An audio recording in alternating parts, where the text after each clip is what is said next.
Hang in there, it is! Smylie Kaufman for 61. Wow. I'm Smylie Kaufman, and this is The Smylie Show. Welcome back to another episode of The Smylie Show. I'm Charlie Hulme. He is Smylie Kaufman, and we have a surprising number of golf storylines to get to in this sort of fall off season, so to speak. Smylie, we're battling through it on the personal side. You've had a little bit of a stomach bug, and while I feel, I guess, theoretically healthy, health of my family a little bit on the mend. It's been a long weekend in the Hulme household. Yeah, I think both of us, right? Both of us dealing with some illnesses on both sides. Stomach bug been going around the ham. It's gone through our house, and it's come and gone. And boy, was it swift. Yeah. So we're fully healed now. Like we're all good. We're in a good spot. It was a 24-hour deal, which I always thought that was when doctors or people say, "Oh, it's just a 24-hour thing." That's never happened to me. It's always when I get sick, it's always a couple days. So it was nice for it to legitimately be 24 hours. Yeah, well, I'll tell you what's not 24 hours is the hand, foot, and mouth epidemic that's ripping through my son's preschool. Everybody got it, and somehow we held him out of school last week, and he still managed to get it. So is it contagious for like adults too? Like, can you get it? It is, but and I never got a solid answer on this, but apparently it's it's a chicken pox type of situation where I had this when I was a 2.5-year-old. My wife had it when she was younger. And so we have not gotten it yet. So that's nice. Have you heard of like any friends of yours So my younger brother and his son went through this about 6 months ago, and he did not have it when he was a kid, and he got it, and he said it was brutal. Yeah. So I got the chicken pox. Is it in the same? Chicken pox, hand, foot, and mouth are two different things. So I also had chicken pox. So it's if I got hand, foot, mouth when I was a kid. Let's finish this show. Call your dad, call your mom as soon as we get off. Check to see if you have hand, foot, and mouth. And if you have not have hand, foot, and mouth, God forbid Anna Carter gets it. And if she does, put a bubble on you or put a bubble on her. Well, when you come to Birmingham this week, we're gonna basically like before, you know how they entered the meth lab in Breaking Bad, we're gonna do the same procedures for you, just like a full detox. I don't think I'm a carrier. I really and truly would hate to pass anything on to Anna Carter. Although I'll say we have been doing every protocol possible. Amanda turned to me today and was like, "My hands are blistering because I've washed my hands so many times." Because we have our month-old daughter that we're hoping to God that she doesn't get it, and she's not gotten it yet. So again, it's like it's not crazy to have two kids in the same household. But please, and this segment was sponsored by Hand, Foot, Mouth. Oh yeah, sponsored by something. I told you before. I'm just so happy to be upstairs working with my door locked and I love my family. You know how much I love my family. Well, let's talk shop. Let's talk golf. Good God. Worldwide Technology Championship. We have Austin Eckroat, a 2-time winner on the PGA Tour now, shoots 63 on Sunday, despite bogeying the par 5 18th, where we saw a little bit of intrigue last year. Eric Van Rooyen winning, making, I think I got that right, made an eagle on 18 to win the thing. And it was maybe a little bit in play here as well. Carson Young had a shot, made it on the green in 2 on 18. 2 shots back of Austin Eckroat, had a tricky eagle putt, but eagle putt nonetheless, misses it, and Austin wins by a shot over Justin Lauer and Carson Young for his second tour win. Also won the Cognizant in Palm Beach back in March. So I mean, this is Austin Eckroat. Back then we talked about, his talent, his amateur pedigree, guy who played Oklahoma State, I believe. So Oklahoma or Oklahoma State? Oklahoma State, yeah. So, I mean, a second tour win, even in the fall, for me, this feels like a guy that has a ton of game and continues to trend as far as the young American stars go. Absolutely. And this is what I talked about after he won the Cognizant, that the game just comes very naturally to him. For some guys, it just doesn't look that hard. Like when you watch Russell Henley go play golf, it just doesn't look hard. They just find the center of the face. They find the fairways. And for Austin Eckroat, when I played with him before, when I watch him, that's what it looks like. And he was one player too, Charlie, where I was playing in a U.S. Open sectional qualifier, and this was in Dallas, and this is like right when he had finished up at Oklahoma State. He's trying to go, make it to the U.S. Open, get his professional career kick-started nicely, and we're paired together. And I was fighting for my life out there.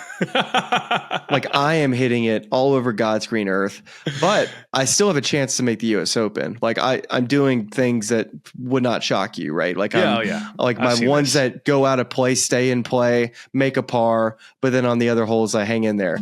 Austin played the exact same hole every time. It was just like fairway, green, putt. It was just so simple.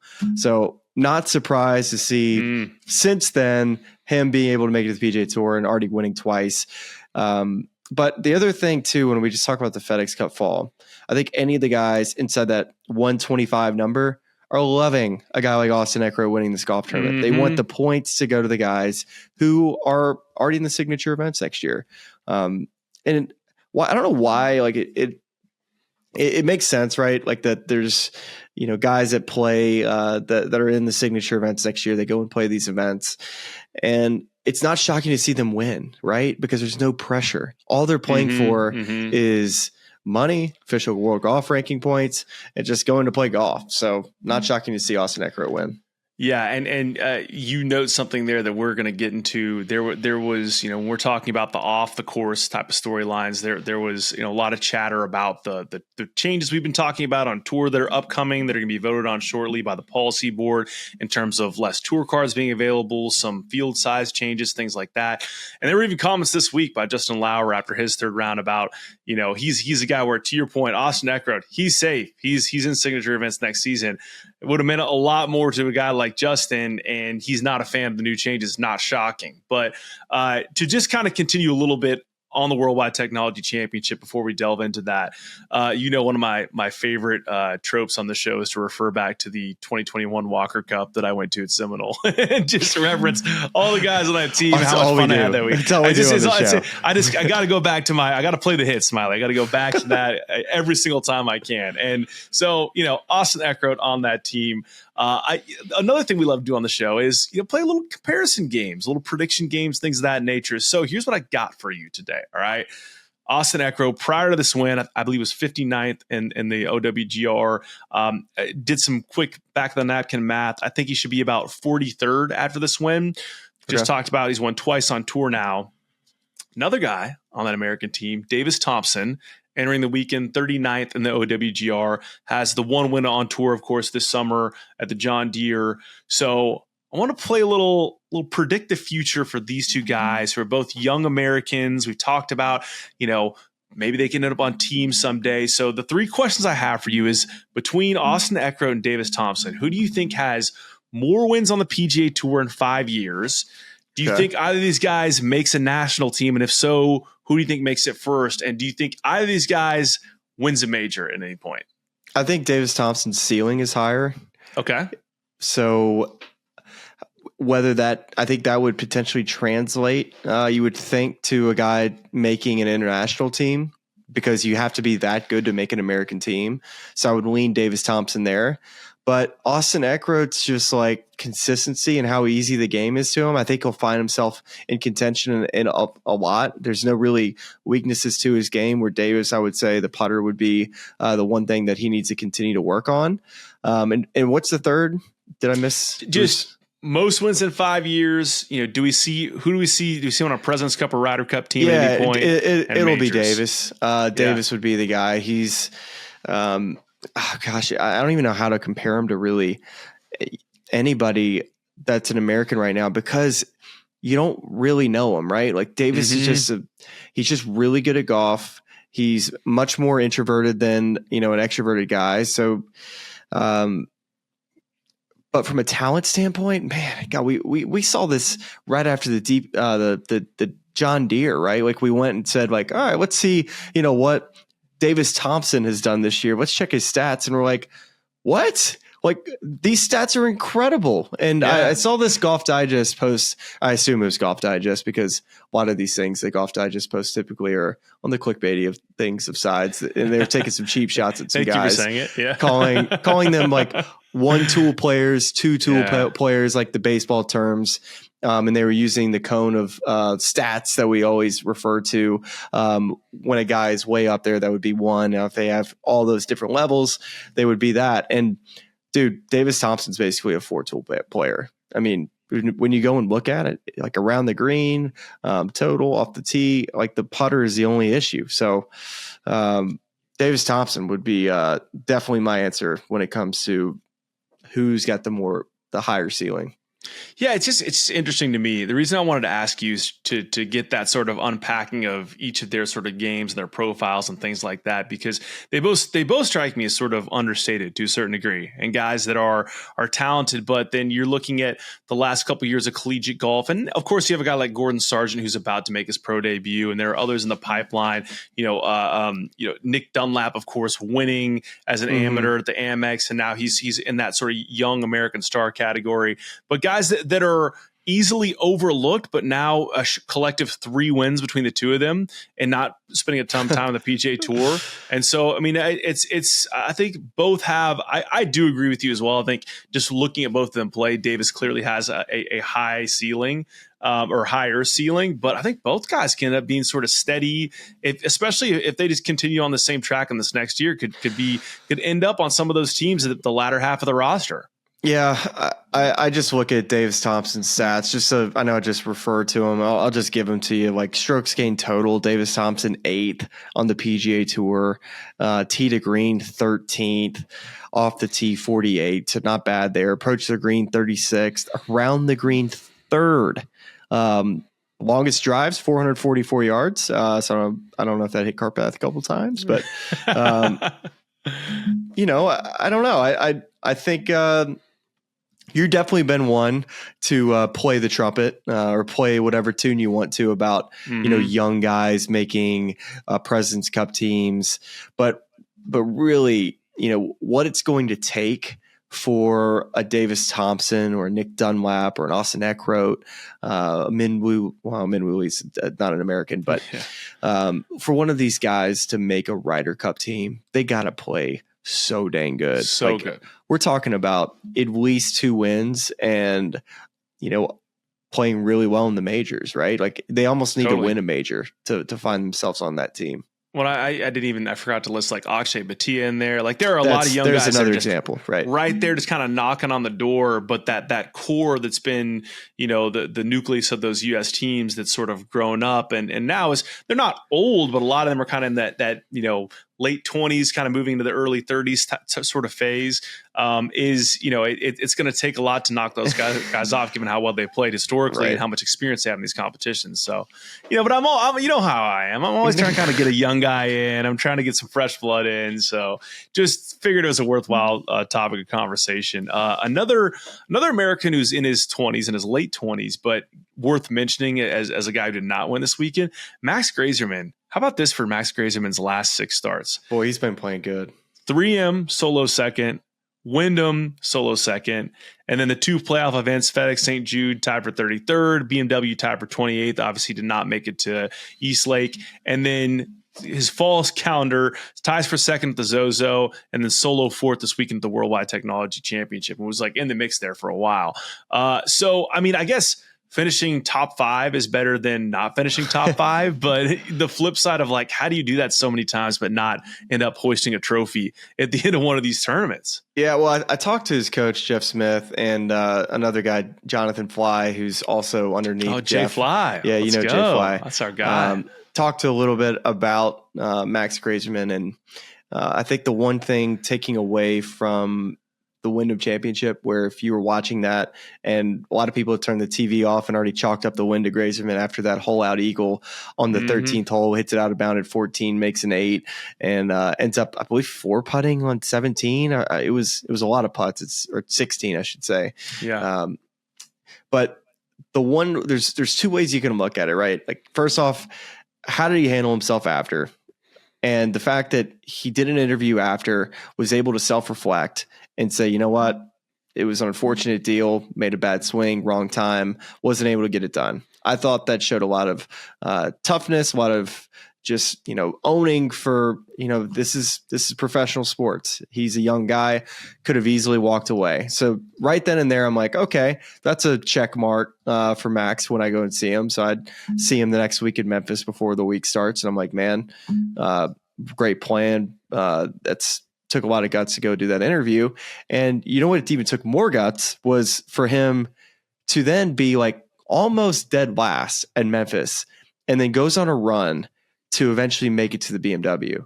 So he was way out of it and then just played so well over the weekend to make it to the signature event. So now he's had this house money and has basically been able to continue to work on his form. And if you go look at his golf swing too, it's incredible. We mentioned this back, I believe it was right around the Wyndham, was that J-Fly told us that he's got scoliosis in his back and that he actually has so much left side bend on the way back that they actually have to like try to get him underneath on the way back, which is very opposite for a lot of people. Most people get, 2 turn and 2 underneath, and he's the opposite. So he actually has to feel very underneath, which is unusual for guys with speed on the PGA Tour.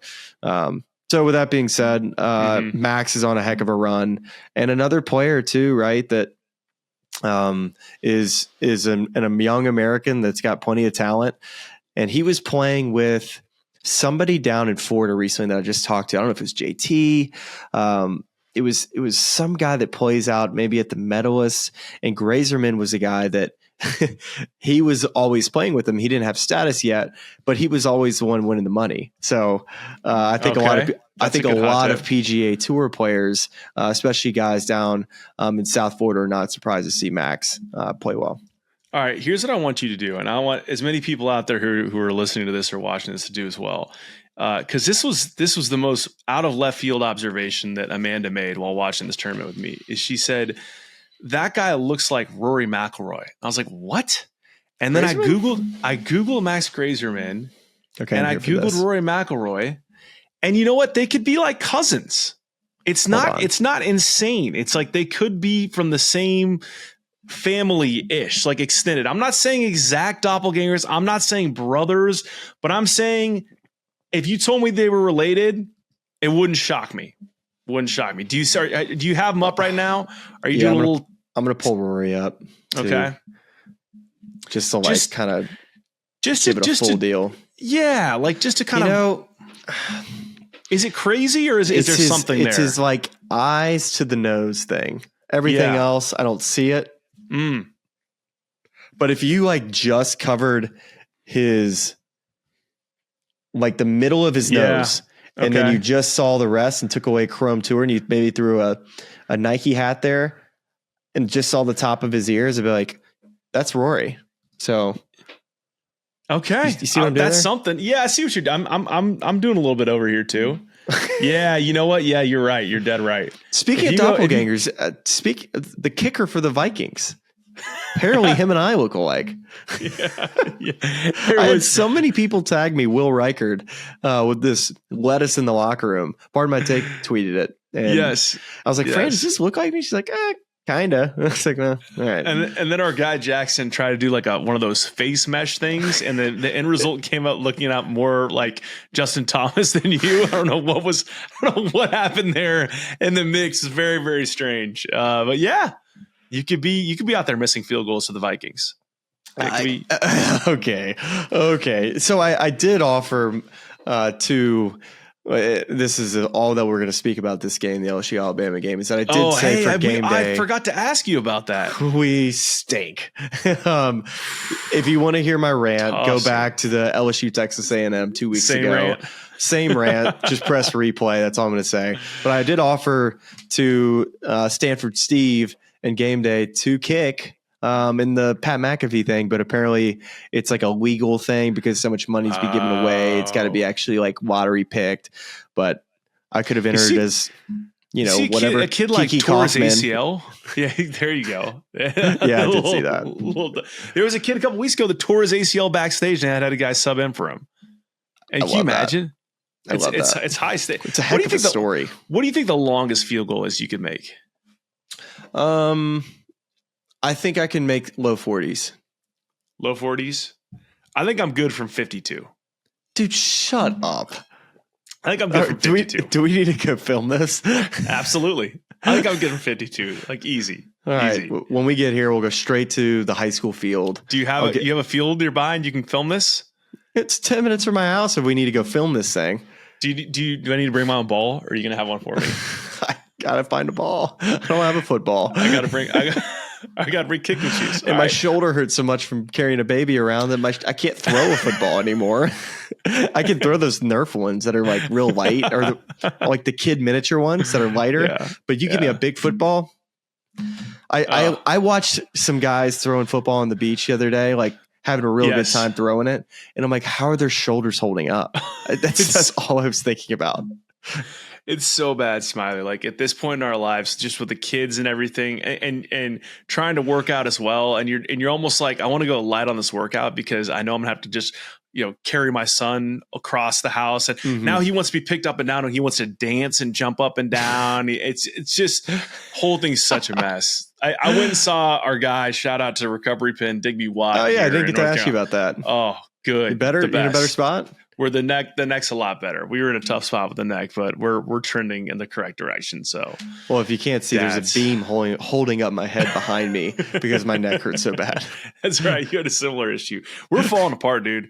With the structural, the musculoskeletal thing, the immune system. It's a tough scene. It's like when you go to put in your contacts and not contacts. When you go to put like eye drops in, you have to look way up, like. I have to do it from my bed. I have to go lay down and drop my eye drops in. It's just really so relatable. I know there's somebody listening to me like, yep, I've been there. I know that one. Yeah. Golly, I mean, we could do a whole other pod about the ways in which our bodies are breaking down, but instead, we're going to turn to the place we promised at the top of this episode, which is so this is one of my favorite pieces of like golf lore. Like aside from the things that happens on the golf course, you get like these things that happen and different PGA Tour players are interviewed and they remark on it. And the thing that comes out of these closed door meetings, like at least 20% of the time, is how Maverick McNealy is like the smartest person on the face of the earth. And so I saw this story. So this is something last year when we were talking about the signature event changes and the way points are going to be distributed. And you were kind of doing some of this math. You're like, this doesn't make any sense. No. This does not make any sense at all. Well, and we're not a math pod. And I immediately said, there is something wrong here. That should have been the first red flag. I spent like an entire day going through the data and just was mind blowing. I was like, nobody has a chance that's not in the signature events. Well, you know who else did the same thing is our boy Maverick McNealy. Did a deep dive on this, came up with a better system, just shared it with some friends. Somehow it started making the rounds, circulating, everyone on tours talking about it. He gets invited to join the pack. His wife convinces him to do it in July and goes over this proposal, and they're taking a vote on this in about a week, and it could go into place in 2025. So I find this so fascinating. So he was going through all this, and he found like this really good test case in Corey Connors. So he compared Corey's 6th place finish at the RBC Canadian Open this year and the T20 at the Memorial the following week. And so the 6th at the Canadian Open, he earns 100 FedEx Cup points. Memorial, he gets 97.5 points. So essentially the same thing. We're going to call that a wash, right? Corey, so then he's trying to find a metric to illustrate why this is sort of warped. And he goes to True Strokes game that you can get through Data Golf. Corey at the Canadian Open was positive 2.78 strokes gained, and Memorial just 1.78. So it's just like this doesn't make any sense. So his quote here is, if you play the same quality of golf, no matter what tournament you're playing, you should get the same number of points. The purse should be different because, obviously, signature events, you're rewarding guys who have really good years. But I think just because you finish top 50 doesn't mean you should earn more points the following year than the guy who played just as well. So presents this to the tour. The tour says, amazing. They run it through their own set of simulations, do their own research. They come to the exact same conclusion, smooth out the curve, and they're not presenting this on the pack. And Camilo Villegas, his quote is, "He's a genius, dude. He dug into the numbers and came up what he thinks is a lot more fairway. We studied the whole situation, and it is fair, so I give him credit for that." And in a nutshell, what the proposal boils down to is a slight increase to second place points for majors. This is something he also found via the data and the players, and a slight decrease in points to positions 11 and beyond for full field events, and a slight decrease to signature event points in positions 7 and beyond. So he just has again, not a math pod. That's your first disclaimer, but just smoothing out those curves as you get 11 beyond in full field, 7 and beyond in signature events, and then increasing points for finishing high in majors. So Smylie, a lot of data, a lot of information I've thrown at you there. Your response to what the homework Mav did and corrected this thing, the issue that you found with this almost immediately. Yeah, there's 2 or 3 things I'll say, and I'll start with this. I'll ask you, is the pack back? The pack might be back. The Pac-12, the Pac-2, that is not back. The PGA Tour pack, very much back. They seem back right now.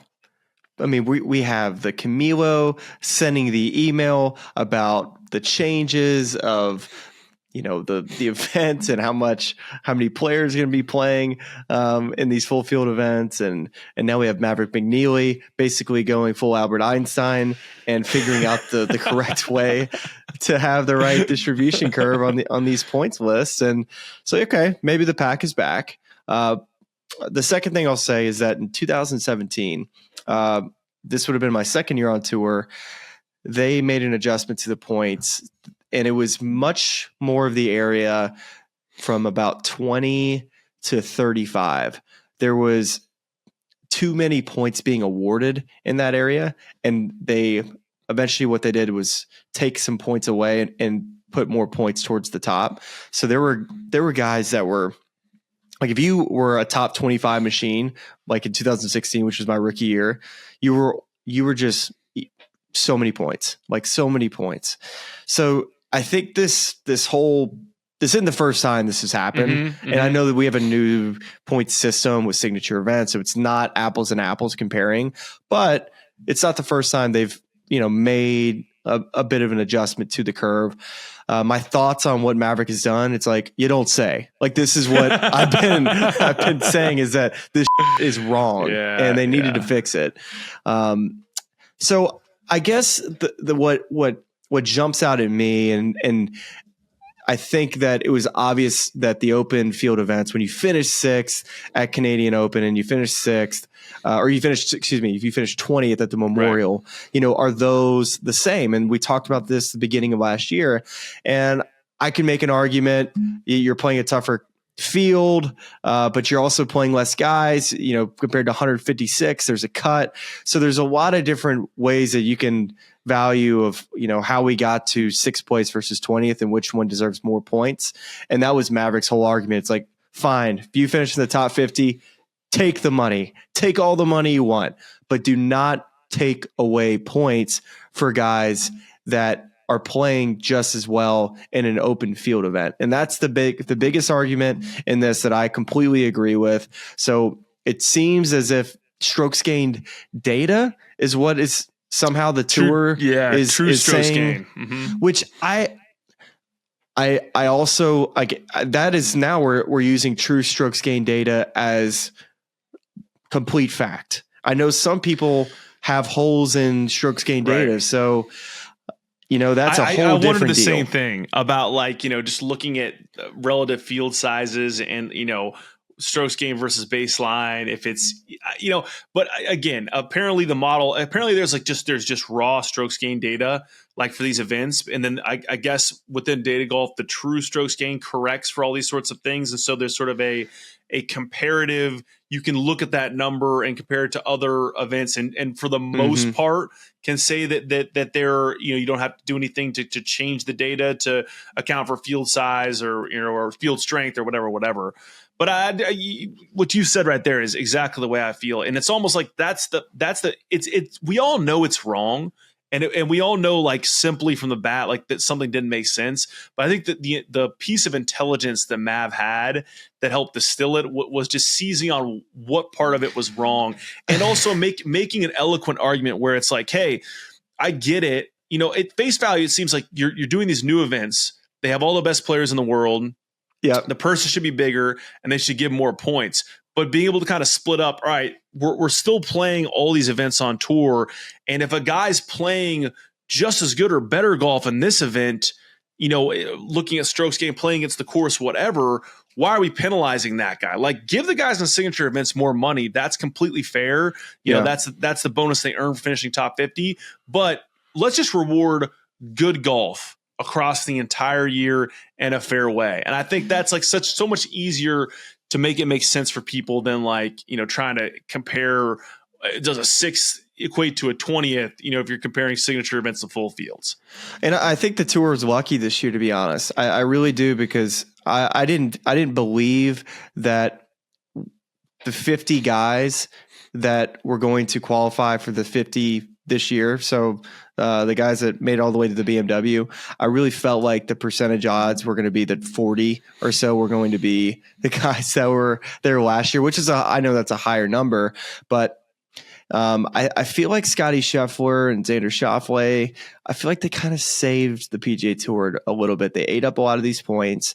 Not as many points to go around for the rest of the guys in the top 50. So if you had a different winner in every single one of these different signature events or major championships, you may have had a different outcome where the top 50 may have not fit in that projected number where the PGA Tour, I can't remember exactly what it was, because was it 36% or something?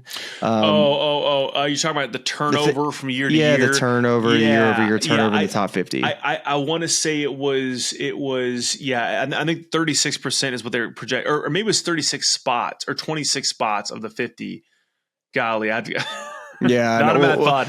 Not a bad thought. All that to say is that, I think that if this was to go, the pack, which is back, by the way, if they do go and pass this through the policy board, I do think that it's a much more fair PGA Tour. And the other side of it too, the things that are being rewarded, which I think is good, is second place for a major should get more points. Like, we know how much more pressure there is at major championships, and that there should be more points allotted to those players. So I like that that's getting a bit of a bump in all this too, and that the curve kind of dwindles down once you get outside the top 10. Well, and the reason why the pack remains back is because if we're playing the all press is good press game, the reaction to some of these tour card number changes and field size changes not been as kind as maybe some would have liked it to be in terms of response from players. So I just have a selection of quotes to read you here from several players on tour, or former players on tour. So this is Justin Lauer. Is actually a really emotional interview on Saturday, holding a share of the lead at the Worldwide Technology Championship, and kind of starts about how much a win would mean to him. But then in the back half of the response says, "I hate all the changes they're making. That's a whole nother subject I could rant about for like an hour. Seems like anytime I do something good, they make a change. But yeah, it just means a lot to me. I just want to see how good I can do and prove to myself that I can actually do something in this game." Patrick Harrington, a friend of the show, Wednesday on Golf Today, was asked about it. He says, "It's terrible. It really is. I can't think of how bad it is. At the end of the day, the people who are on the inside are voting to keep the thing tighter and more closed. Sure, why don't we have 12 people involved if I'm included and everyone else can go home? The tour is running just fine. I know there is certain pressure on time to get fields finished when they go to 156 during certain times of year, but players will deal with that. This is one way to solve one of the biggest issues in golf, pace of play, but you want to give everyone the opportunity." And then finally, Lucas Glover, "I thought the proposed plan was asinine, like most of our recent changes. Limiting players doesn't help competition. We're the only sport that decreased the number of teams or players. Every other sport has expanded their playoffs or expanded their fields. We're doing the opposite. The tour's job description is to do what's right for the membership, not a few members."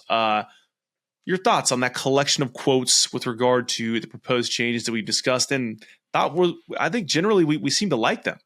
Well, yeah, we've debated it, and I think we do like them, and That's what's difficult about the PGA Tour, right? You got all these, individual guys with a lot of opinions, 200 to 225 members you're trying to appease, with, fields that are tightening and a different world that we're in now in the professional golf landscape. So you have to imagine there are a lot of people that, feel that way.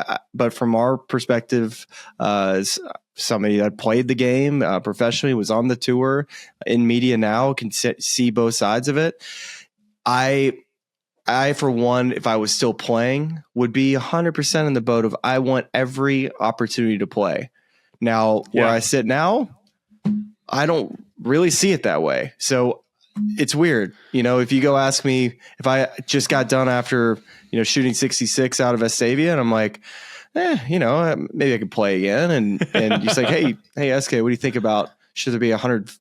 Should there be extra 12 guys at every event? It's like, maybe. But it's for such a fine line. And one of the main reasons they talked about was not being able to finish on Thursdays and Fridays. I don't think that's the end of the world, right? I think guys they just want to play. I don't think they really care about finishing that next morning. Sure, they would love to be first off and not have to go and finish in the mornings, but it doesn't take away from the tournament finishing on Sunday. So when it comes to like daylight, I get that you can use that as an excuse, but I think the players that are on the Korn Ferry or wherever would be like, we don't care. Just give us a tee time. Yeah. I mean, so I have never played on the PGA Tour, so I cannot sit here on this podcast and say that something that, Justin or Padraig or Lucas has said is wrong or incorrect. I mean, I think they're all very much entitled to their opinion given their experience in this game and what they've seen and how they see the systems that work or don't work, right? The observation I'll make is just looking at other people who have commented on this thing. We just had Michael Kim on the show, last week, who is currently 116th in the FedEx Cup standings. And if the system was in place going into next year, would not have his tour card. The proposer of this whole system that could go into effect, Camilo Villegas, 194th in the FedEx Cup standings. Now, I know he won the Butterfield in the last year, so 2 years winner exemption. And again, not a math guy. I'm not sure. Does he get the winner's exemption for this year and next year? Is that correct? Yes. Okay. So, but then there you go. So if he doesn't win next year, then he, 2026, the changes go into effect, he doesn't have a tour card. So if there are guys on this tour who are in a position that stand to lose from this proposal, and they're still saying, I think this is a good thing because of what they're trying to address, to me, I have to look at that too and say, well, I don't know. I completely understand the sentiment that you're trying to create opportunities for members and and so if you're cutting down on that, I can see why someone knee-jerk would criticize that. But the whole thing we went through was you're diluting the value of an opportunity by handing out too many tour cards to actually get guys into events. It's all good and fine to give out 125 tour cards and tell 30 guys of the Korn Ferry Tour they're going to come up and play on the big tour. And then when they show up and say, okay, cool, I'm on the tour, can I play in this event? Well, no, you got to wait this week and you got to wait another week. You got to wait another week. It's like, what was this even for? And that's, I thought Michael said that really eloquently on the show, just explaining why this change is important, so that if I earn my tour card, that means something. I can go play on the PGA Tour. And so look, I understand the criticisms from people who are experienced and know how these things work, but I think the net effect of this is that making it a more valuable thing to earn a PGA Tour card. And I think that has to be a good thing. Well, what wasn't fair this year, and this goes back to what we were just talking about with Maverick McNealy and what a sixth place at the Canadian Open and what a T20 at the Memorial. Let's just go back to that example. Same amount of points and totally different finishes and based on how you played. Now, that was unfair. I completely agree that anybody in an open field event, regardless of how good the field was, I still felt like it was a very difficult challenge. But now with maybe a different curve, I still feel like these guys have a chance. Now they got to play well. And there's plenty of opportunities. We've seen guys go and take advantage of it. And I'm for a more competitive tour. I thought 125 for a really good player is pretty easy to do. You know, we see Matt Kuchar roll out of bed and do that. Like, right? Like he's 40 something years old, finishing top 125 for him, not difficult. Although I'm sure he works his tail off and he's really good at golf. But I mean, that's like that. These are from 100 to 125. That's kind of where the fluff is a bit.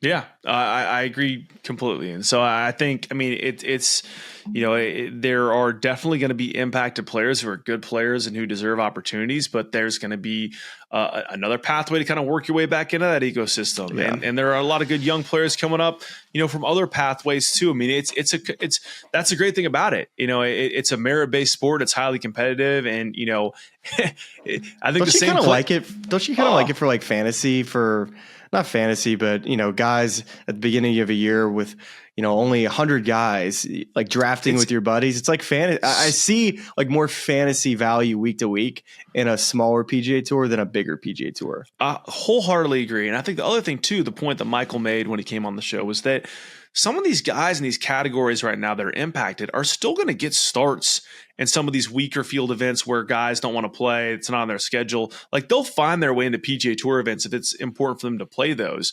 But it just means that the events where you'd expect to get a start in even if it's just not even a signature event, it's just a regular full field event. If you're expecting to get a start and you can't because of the way the priority ranking works, that's a bummer. So I think it's a cleaner 100 cards. It's what the makeup of the tour is going to be when you start the season, when you are going to go bet on it, where you're going to play a daily fantasy lineup, whatever. And if you don't like that, like play better. Don't finish 105th, finish 99th, finish 97th. Yeah. So I think another wrinkle in this story that's interesting is that, and this is we talked a little bit about this when this whole tour card change thing happened, is that where the DP World Tour lands on this priority list. And so just kind of going back to the proposed 2026 priority ranking. So first category, tournament winners. Next category, top 70 FedEx Cup through Tour Championship. Then finishers 71 through 100 on the FedEx Cup through the FedEx Cup Bowl, right? But from that point on, the next category is the top 10 finishers that are not otherwise exempt from the Race to Dubai ranking on the DP World Tour. That is above the Korn Ferry Tour category. That's above Q School. That's above PGA Tour U. So that is from a place that isn't earning your card through performance on the PGA Tour. That is the best place to be coming from in terms of priority to get starts on the PGA Tour. So if you're looking at this whole sort of ecosystem, used to be that there are 30 Korn Ferry Tour cars. Now it's 20. Obviously, still 2-1 advantage for the Korn Ferry Tour over the DP World Tour. But there was a report out this week just talking about how maybe the DP World Tour could be a more viable pathway for young players, amateurs, maybe even Americans wanting to go over. Guy Kennings, who's the new head of the DP World Tour, said this. He said, it wouldn't surprise me at all if more Americans started to look at the DP World Tour. If you look at the pathway through from the Challenge Tour to the DP World Tour, it's a very clear route and it's worked very well. We just have to monitor that and see what happens. So kind of unpacking that angle of it, like, do you think we'll see, amateur players coming out of college in the same way that, there's been a fragmentation in pro basketball of the places you can go to come back into the NBA? Like, do you think we're going to see kids decide to go over and play their way through Europe to get on tour if they're not just like slam dunk in via PGA Tour U or some other means? Not too much unless you have a bunch of money to be able to go and do it. But the opportunities there, I mean, 10 cards is a lot when we talk about not already exempt DP World Tour members. And did you read the stat that said during the month from January to June? Did you already read that stat? I've not read that yet, but please share now. That's my next point, if you don't mind getting to it. Yeah, so it just kind of continuing on the DP World Tour theme, because I think there's an aspect of it where we're talking about the same thing you and I have talked about on the show, which is what is this tour? And we love it in the fall, but what is it doing when the PGA Tour is the main event? So from January to June, 0 top 20 players and just 2 top 50 players made starts on the DP World Tour. Few more made spot starts around link season, but mostly they skip spring and summer and come back in for the fall season, which the PGA Tour, as you've seen this season, has kind of punted to NFL football. So that's an eye-opening stat. And to answer your question about should a player go and try the DP World Tour, first off, Q School, doesn't matter where it is, it's going to be hard. But let's say you do make it through and you get a DP World Tour card. Never easy, obviously, to make it to the top 10 of anything. Like, you got to be very good at what you do. But with that being said, when you look at the numbers, now the official world golf ranking, I think, is way, way, way catered towards the PGA Tour. You might as well just look at the official world golf ranking and look at the FedEx Cup, because that's kind of where it is. That's one area in which OWGR to me is whatever. It's good for maybe some of the top guys, but once you get to like what the top 50 guys used to be and who used to be in the top 50 in the world, it's just not the same. So when you say that stat, I also take that with a grain of salt, knowing that it's just a different landscape than what we used to judge top 50. But it's an opportunity. And this fall thing, I do think that, God, wouldn't it be so great? And Rory kind of talked about this in his presser, talking about how the European Tour is in a good spot. And you're like, are they though? But I think he sees that there is an opportunity, because these fall events of basically the PGA Tours said to the NFL, it's like, hey, we can't compete. We're just going to throw up some FedEx Cup fall. And if you're into watching top 125 golf and a leaderboard you just aren't familiar with, then go right ahead. But we'll see you at the beginning of the year. And there is a way in which golf is relevant the entire year. I'm interested in Dubai. I want to watch it the next morning. But the fall we've got to figure out a way to get the DP World Tour and all those cool events and this National Opens and the top players playing somehow. I could not agree more. In fact, in putting together the rundown for the show, it just kind of occurred to me. It's and we have discussed a number of DP World Tour tournaments this fall. Seeing Royal County down in action was thrilling. So good. But I'm almost like, why have we not just flipped entirely fall coverage to just leading with the DP World Tour event and talking about the places they're going, making that the first part of the show? And it caters to American viewing habits. I know daylight's a little different there, and you got to, again, we're not we're going to do it next week. Yeah, we're going to do it next week, of course, for the DP World Tour Championship. But, just figuring out a way to just own that, or at least compete in that morning pre-noon segment on the weekends that is filled up with Premier League games, because shoot, I'm you got to get Americans to play though. That's the big problem for viewer interest. Cool, Billy Horschel loves playing, and I love to see him up there competing. But you got to have more. You just need more Americans to buy in. Well, until then, why should Americans care? It's just golf hardos and golf sickos, but it's even tough. A year like this year where Ludwig Gobert is a guy who we all love, has crossover appeal.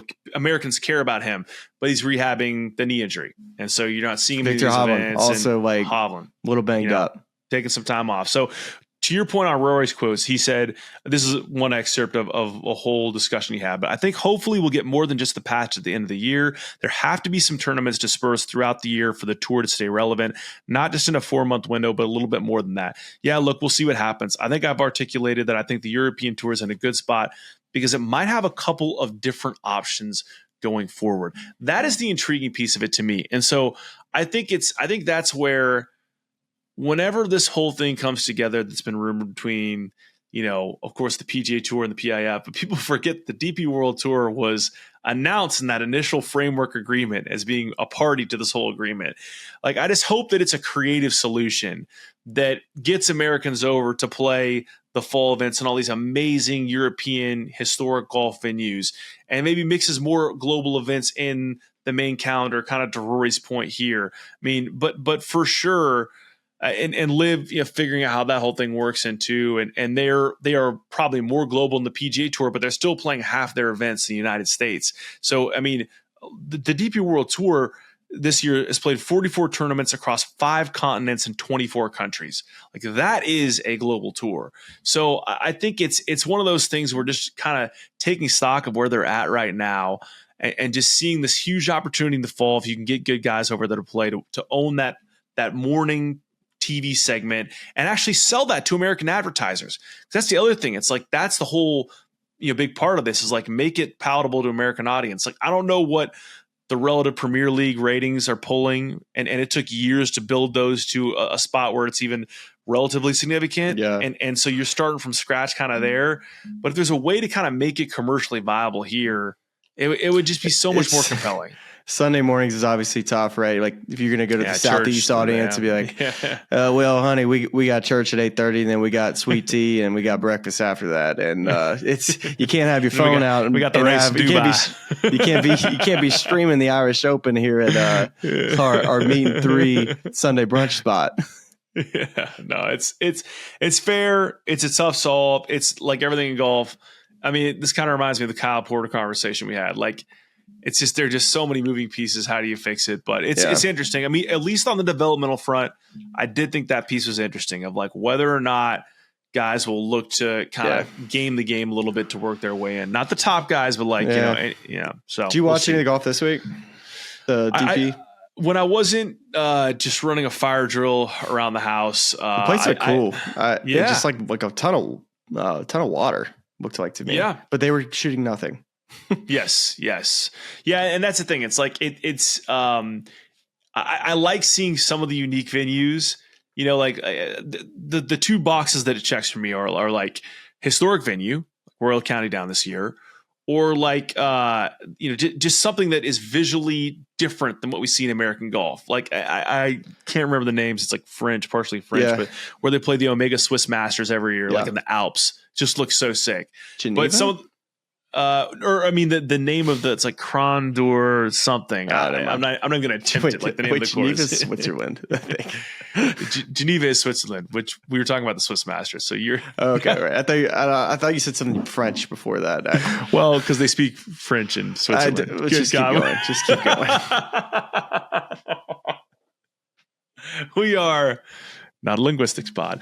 All right, so here's what I got next for you, as we kind of continue on the DP World Tour theme. Then I have some more quotes from Rory at the end. But you were asking just current race to Dubai standings, right? Like guys that are going to get their card, guys that are slated to get their card on the PGA Tour. So I'm going to read you 1 through 17. So Rory's at the top, played 11 tournaments. Tristan Lawrence, who almost won the Open Championship this year, is second. Dang near almost won it, right? He's slated to get his tour card. Rasmus Højgaard, third, also slated to get his tour card. Had that great win at the Irish Open against Rory down the stretch. Yeah, vaulted him way up there. Billy Horschel is fourth. Obviously, already has his tour card. Paul Waring, who wins this weekend, he's like 39-year-old out of nowhere. Vaults, I think he was like 42nd. Vaults way up the race to Dubai list. At this point, pretty much has his card locked up. Then you have Tyrrell Hatton, who's sixth, who obviously not eligible because he's on live. Tommy Fleetwood seventh, already has his tour card. Nicholas Norgard is eighth. He'd be in line to earn his PGA Tour card. Boy, that name is very close to being Nicholas Højgaard, isn't it? Yeah, I've done at least 5 double takes tonight. Are they the same person? Are they the same player? What do we know? Is this the triplet of between the Højgaard twins? Is there a third? It's going to throw a real wrench in your job next year when you got 2 Højgaards and a Norgard on the course and 2 Nicholases. We already have a Scheffler and a Schauffele. Like people don't talk about that enough. Yeah, it's why not make it a little bit harder? Then we got Bobby Mack at 9, already has a tour card, of course, and then we have a 4 in a row who will be earning tour cards: Matteo Manacero, Jesper Svensson, Thorbjorn Olsen, and Rikuya Hoshino. Yep. And then Matt Wallace is 14th, and I actually want to go back and look at, because he's playing kind of a dangerous game right now, because I don't know that he's going to retain his tour card. Yet he's overplaying the DP World Tour, but it's not like you can. He's 130th in the current FedEx Cup standings. So what do you? All right. So right now he's 1, 2. Oh no, wait. Okay, 1, 2, 3, 4, 5, 6, 7, 8. He would be the 9th guy. So he's kind of caught in between here. Or no, he'd be correct. He'd be the ninth guy. Yeah, he'd be the ninth guy. So right now, like he's at 1868, it looks like, and then I don't know how the points seem to work, but it seems like he would have a little bit of wiggle room heading into last week. Well, I mean, the couple names that you mentioned though were Matteo Manassero. What a story he's had! I'd love to get him on the pod to talk about it. And Adam Svensson, I talked to him a little earlier this year. Jesper Svensson, you mean? I talked to Adam Svensson. I was like, dude, sorry. Did you play last week in Kenya? He's like, no. He was like, what? I saw you. You sure? It's like, oh, that's Jesper Svensson. I was like, you don't say. I was wondering why they kept not like showing you. It was weird. And when they did show you, it was like, maybe change sponsors or something. I gotta get with the Norgard, Svensson. You are in for it next year. Yeah, this is gonna be a real interesting year for you. And to round out the list, Sebastian Soderberg, he's 15th on the list. He'll enter his card. Didn't he have a 16th. Big he was supposed to win an event and lost an 8-shot lead? Wasn't that him this year? I vaguely recall that. Yeah. And it was he had an 8-shot lead and lost. Yeah. Yeah. Had a fire a really low round early on. I feel bad if I'm tagging him with that, if it wasn't him. Well, I mean, he's on his way to earning a tour card. So that's something. All's well that ends well. And then Jordan Smith, the Englishman, last man on that list that earned his card. Right. So there you go. There are just some names to start. If you're Smylie, to start practicing to say on the broadcast next year, and just to get you all familiar. So my just quick thing there. I mean, I know it's a partnership with the DP World Tour, but until it's a legitimate deal where PGA Tour players are playing much more than just the Scottish Open, that's too many cards. I still feel like to be given the PGA Tour. I think that 10's too many. I think it should be 5 and add 5 more to the Corn Ferry. I think they should have 25 instead of 20. Yeah, you know what? If you're interested by this, if you're intrigued by this whole story, you should go read Dylan DeChair wrote a story. It's posted on November 9th on golf.com that just unpacks this entire state of the DP World Tour. That's a really, really good read because it talks about every angle about, the feeder tour aspect, how often the stars play, whether, does live fit in somewhere? Is it the right amount of cards? It's a worthwhile read just to kind of get a state of where all that kind of lands. But I do agree in looking at that list of names relative to some of the Corn Ferry Tour names. I don't know. I mean, I think that the top of the list. If Paul Waring doesn't win this week, let's just throw him out, right? Tristan Lawrence, Rasmus Højgaard, you would have had Nicholas Norgard, and then you would have had Matteo Manassero. And then, Jesper Svensson, that's a solid list to me. And even past that, I've heard really, really solid things about Rikuyo Hoshino. I've heard he's really nice. And then, so there's maybe some potential there. I mean, listen, last year, Pavone was a guy that we didn't know anything about. Him. And then he shows up and wins a far. Yeah, totally. Let's not forget too, at the US Open, he was in the final group. Yeah. So, I mean, I think that, and that's the kind of thing is I think we know more, right? He was in the mix toward the end. Was he in the final? Oh, he was. Yeah, he was because he was playing with Bryson, wasn't he? He hung in there too. He marked. There was that whole thing where he marked. Yeah, his putt. He marked his ball 18. Yeah, and Bryson wanted to putt before him to finish out, so he didn't get a read. Yeah, There we go. We got there. I mean, I think with a lot of these guys, you don't know who they are until they show up and play well, and then all of a sudden they're a household name. It's just because we know more about the Corn Ferry Tour guys because that's who we kind of see a little bit more of on a weekly basis. But did you look at how big of a lead Rory has for not playing anything other than he played the beginning of the year and won an event, and then he played some of the Opens, finished second at Wentworth, finished second at the Irish Open, and had a really nice week last week. I thought was interesting too was how Rory McIlroy, being one of the best ball strikers in the world, just spent 3 weeks in a simulator and didn't even watch where the ball went. Wild, right? Yeah, I mean that was, and that's kind of the story I have to finish the show. It's not actually not on that topic, but part of that story was just unpacking that whole. I purposely did not want to see any ball flight there. I didn't like his backswing. Wants to make it more repeatable and compact under pressure. Just looking at some of the near misses he's had in recent years, really, really interesting stuff at this stage in the game for him to be changing that. But I mean, it's hard to make a real hard technical motor pattern change during the year. You can kind of work your way to it, but it really does take a long time for your mind to be okay with not having to think about how to do something. It's like, hey, can you turn the light switch off and be able to do it?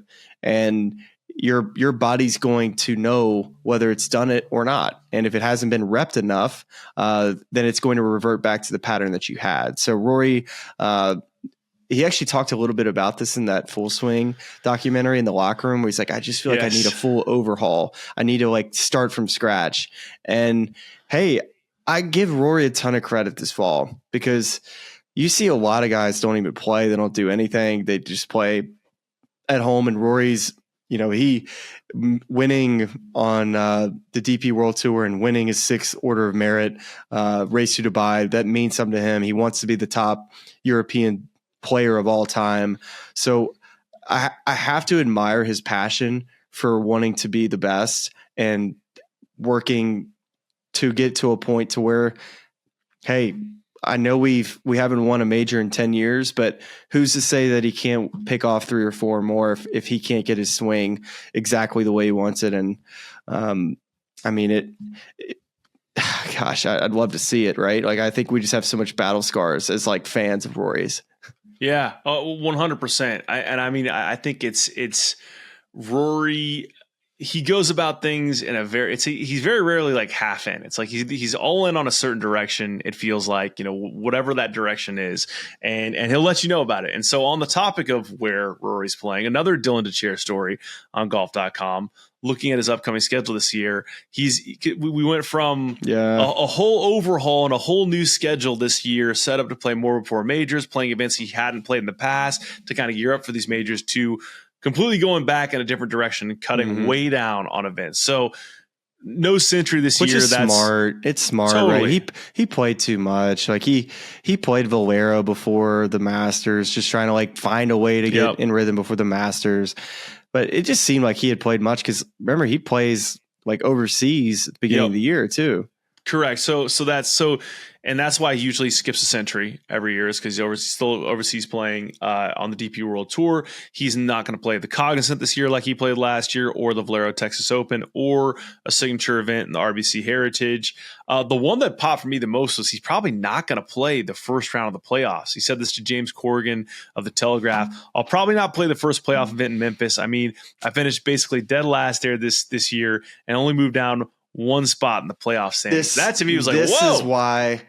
This is why the playoffs, having Rory McIlroy say that, there has to be alarms going off huge at PGA Tour headquarters saying, we have to change our playoff structure, not next year, now. We can't afford to have Rory McIlroy saying this, because we can't have our number one sponsor seeing Rory McIlroy say that and say, you know what, I can skip this week. I'll see you at the BMW.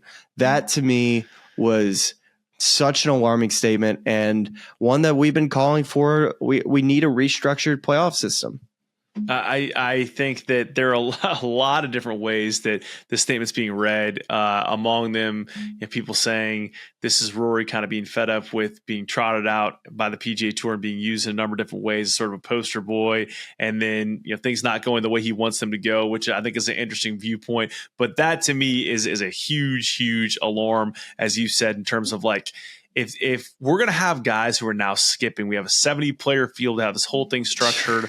And one guy's going to say, I'm good on that elevated purse. I don't really need to. I'll just see wherever the BMW is. It's not good. That's not good. So we think Memphis should be in the spring anyways. It's too hot in August to have that event. And I don't see the huge difference in FedEx. I know they want to be a part of the last couple events, but really when it comes down to it, in August, I mean, people are out playing golf. I think in the springtime, it's probably just as advantageous to be a standalone signature event, and you probably have just as good as ratings and get just as good as turnout from. You probably get a much better turnout, honestly, in Memphis than you would in August. Yeah, I mean, I think you suggested a number of different solves on the show. I don't know where you end up. I mean, obviously you have the Comcast Business Tour that rewards just in-season performance prior to the playoffs, and then which we care so much about. Well, I mean, that's a crazy thing to me. It's like, I they're paying him you're getting an extra $2 million and nobody knows. Nobody knows. If I'm Comcast, it stuns me that they haven't like made bigger waves about this whole thing, because it's essentially like, in my mind, I think the last time I talked about it, I equated it to the English, sort of soccer model or football model, whatever you want to call it. But it's like, it's a much bigger deal to win the English Premier League, to hoist that trophy over the course of the season than to win the FA Cup, the domestic sort of trophy. Now, okay, maybe equated differently because there are players from all over the world playing on the PGA Tour. The Champions League is probably on par with winning a domestic league trophy like the English Premier League, if not more important. So that's, a rebuttal you could provide for the FedEx Cup. But point taken is like, that the season-long trophy that rewards consistency on week to week, like you heard Scotty clamor on about when he showed up at Eastlake this year, should be a big deal. And so like that should be, maybe you increase the size of that purse, or you're just making more publicity around it, whatever.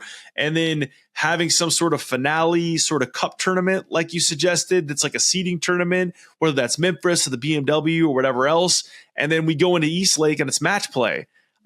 Just they'll figure it out. Yeah, I mean, they're gonna have to change it. Like that was honestly a nail in the coffin of what is already being talked about. They know they need to change their playoffs, and they didn't need Rory McIlroy to add on to one of their biggest sponsors in FedEx, in which we hear a whole lot from them throughout the year. So I can't imagine that they're too happy about that. Well, I am excited to see Rory at the DP World Tour Championship this week. See that. Do you think it's going to be noticeable swing changes? Well, we watched it this week. I know. Well, I mean, I'm saying I didn't. I was preoccupied. I didn't have a lot of time to watch it. Did you notice any? Better phrased. Did you notice any differences with the swing this week? that was a great question from a hand, foot, mouth expert right there. I can tell you all about infant Tylenol and Motrin cycles. I can tell you all about that. Can't tell you about what Rory's backswing looks like right now. Man, you could see it a little bit. I think it's more with the wedges that he needs it the most. It's a feel versus real. Like I'll notice it very slightly.